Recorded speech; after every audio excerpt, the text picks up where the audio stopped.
गणित कक्षा 10 के प्रश्नावली 1.1 का क्वेश्चन नंबर 3।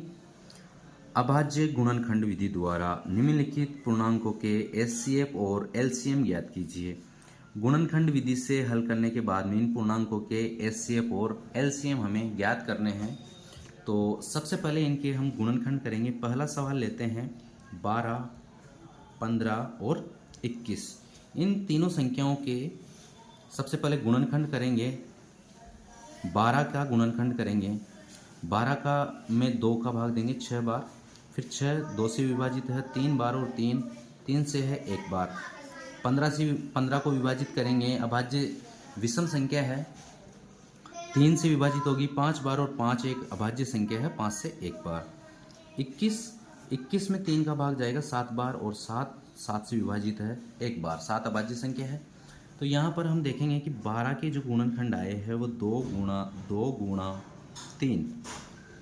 15 के गुणनखंड आए हैं 3 गुणा 5 और 21 के गुणनखंड आए हैं 3 गुणा 7।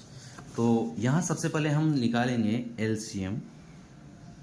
एलसीएम में उन सभी घातों गुणनखंडों को लिया जाता है जो उभयनिष्ठ हो या नहीं हो। तो सबसे पहले हम 2 की घात यहाँ पर देखेंगे कि 2 की घात 2 है। 2 की घात 2 गुणा 2। उसके बाद में 3 है। 3 तो सभी में है, लेकिन अगर नहीं हो, जैसे 2 नहीं है इनके गुणनखंड, फिर भी हमें एलसीएम में 2 के गुणनखंड भी लिए जाते हैं, क्योंकि यहाँ उभयनिष्ठ गुणनखंड नहीं देखे जाते हैं। 3 है और अधिकतम घात ली जाती है। जो गुणनखंड होते हैं उनकी अधिकतम घात ली जाती है। 3 है, 5 और 7।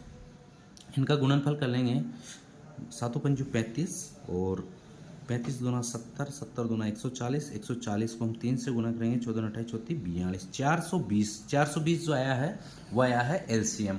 अब एचसीएफ निकालेंगे। एचसीएफ में हम क्या देखते हैं कि इन तीनों संख्याओं का उभयनिष्ठ गुणनखंड क्या है।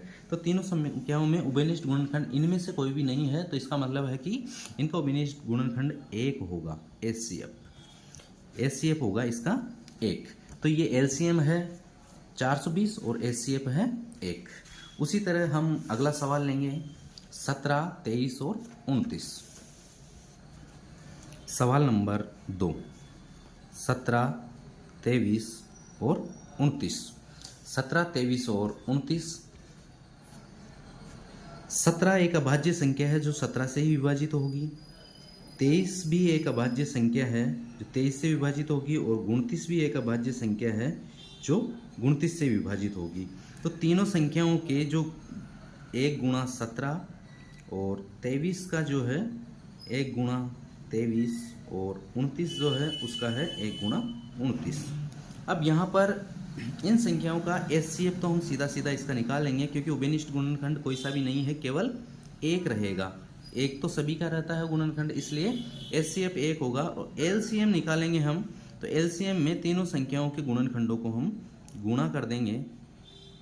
तीनों संख्याओं के गुणनखंडों को गुणा करने के बाद में जो गुणनफल आया है 11,339। इन तीनों संख्याओं का गुणनफल आया है। यहाँ पर एचसीएफ आया है 1 और एलसीएम आया है 11,339।